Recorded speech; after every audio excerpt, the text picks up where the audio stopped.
Rajiv Gandhi petroleum प्रौद्योगिकी संस्थान जायस में आयोजित तीसरा अंतर्राष्ट्रीय सम्मेलन पेट्रोलियम, हाइड्रोजन और डिकार्बोनाइजेशन ICPHD 2025 का सफल समापन हुआ। ये 3 दिवसीय कार्यक्रम 7 से 9 नवंबर 2025 तक चला।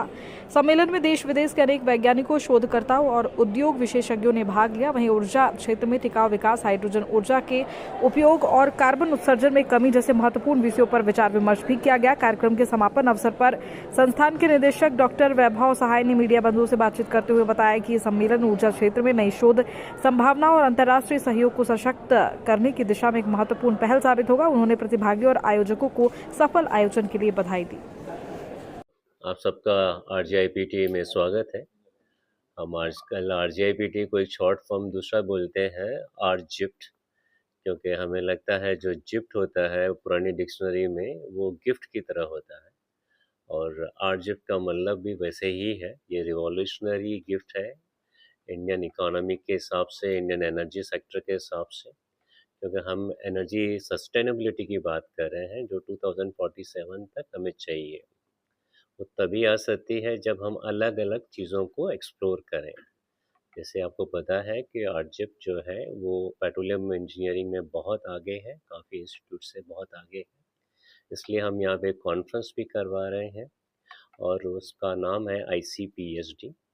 ये ICPHD जो है वो थर्ड कॉन्फ्रेंस है यहाँ पे इंडिया में, और हमारे यहाँ पे 2-3 फॉरेन से भी आए थे और काफ़ी इंडियन लोग आए थे। IIT रुड़की, IIT बॉम्बे और IIP से भी आए थे, ISM धनबाद से भी आए थे। इन लोगों ने अच्छा स्पीच दिया और बहुत डिटेल में बताया कि एनर्जी सस्टेनेबिलिटी कैसे कर सकते हैं, क्योंकि इस ICPHD में 3 लेटर हैं, जो P पेट्रोलियम है, H हाइड्रोजन है और डिकार्बोनाइजेशन भी है।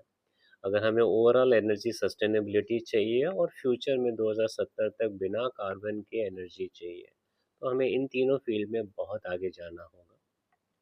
पेट्रोल का हम इमीडिएटली इसलिए बंद नहीं करना चाहते हैं कि इवन दो हमारे काफ़ी लोगों ने बताया कि पेट्रोलियम इंजीनियरिंग धीरे धीरे ख़त्म हो जाएगा, बट हमें ऐसा नहीं लगता।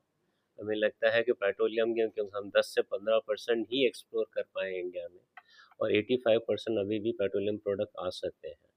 अगर हमें किसी चीज़ से मुक्ति चाहिए तो वो इम्पोर्ट से चाहिए। अभी भी 85% हमारे क्रूड ऑयल इम्पोर्ट होते हैं, नेचुरल गैस इम्पोर्ट होते हैं।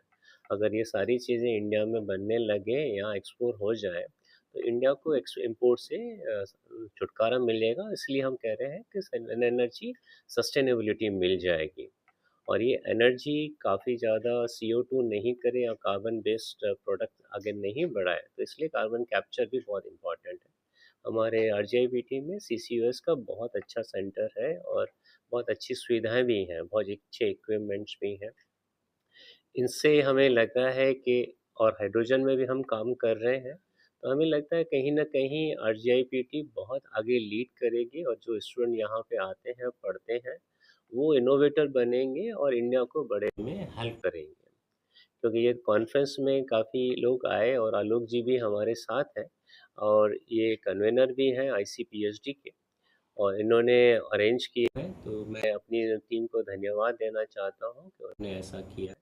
और जो बोला जाता है कि एकेडमिक वाले इंस्टीट्यूट अलग रहते हैं, इंडस्ट्री वाले अलग रहते हैं, रिसर्च वाले अलग रहते हैं, तो मैं उस पर कहना चाहता हूँ कि ये शायद गलत है। यहाँ पे इंडस्ट्री वाले भी हैं, एकेडमिशियन भी हैं और रिसर्च इंस्टीट्यूट के भी लोग हैं, और तीनों ही मिल के काम करेंगे तो हमें मालूम है गवर्नमेंट को बहुत अच्छी पॉलिसी बनाने को मिलेगी और वो ओवरऑल इंडिया के लिए बहुत बेनिफिशियल रहेगा। सर, कैंप में 3 दिवसीय अंतर्राष्ट्रीय सम्मेलन का आयोजन है। क्या उद्देश्य रहा, क्या किन विषयों पर चर्चा हुई? इसमें तीनों में कि हम पेट्रोलियम में एक होता है अपस्ट्रीम होता है, दूसरा होता है डाउनस्ट्रीम। अपस्ट्रीम का मतलब है हम क्रूड ऑयल को कैसे निकालें, और जिस ऑयल जहाँ जहाँ से निकालते हैं वो डिप्लीट होते जाते हैं, धीरे धीरे कम होते जाते हैं, तो उसकी रिकवरी और कैसे इन्हांस कर पाए। ये छोटा सा एक इंसिडेंट बता दें, जो पहले एस्टिमेट था कि हमें कुछ क्रूड ऑयल मिलेगा, उससे 30 से 40% ज़्यादा निकाल चुके हैं हम लोग, और उसके बाद भी अवसर है और ऑयल निकाला जा सके। तो ये एक टेक्नोलॉजी होता है, साइंस होता है। जैसे-जैसे हम आगे बढ़ते जाएँगे, साइंस एंड टेक्नोलॉजी आगे बढ़ती जाएगी, इवन तो जो हमें लगता है कि ऑयल पूरी तरह से डिप्लीट हो चुके हैं, उससे भी हम ऑयल निकालते हैं। तो ये कुछ-कुछ जो टेक्नोलॉजीज़ हैं, ये हमारे फैकल्टीज़ ने आके डिस्कस की, बताया, उनका पर्सनल एक्सपीरियंस कैसा रहा, उसको दिखाया। हाइड्रोजन जैसे है कि बहुत ज़्यादा कॉस्टली है और अभी भी काफ़ी टेक्नोलॉजीज़ ऐसी हैं जो इम्पोर्ट करते हैं। तो एक-एक करके हम रिप्लेस करने की कोशिश कर रहे हैं कि एनोड कैसे बनाएँ और उसका इलेक्ट्रोलाइज़र कैसे बनाएँ, उसका सस्ता कैसे करें। जैसे अभी भी मार्केट में अगर देखा जाए 4 से 5 रुपए मतलब 4 से $5 आता है पर केजी हाइड्रोजन का। उसको 2.5 करेंगे या 2 करेंगे तो इंडिया के लिए सस्टेनेबिलिटी है, क्योंकि इंडिया में गरीब जनता ज़्यादा है, तो एक मेजर पॉइंट आ जाता है अफोर्डेबिलिटी। हम एनर्जी तो ले आएँगे, बट वो अफोर्डेबल है कि नहीं है।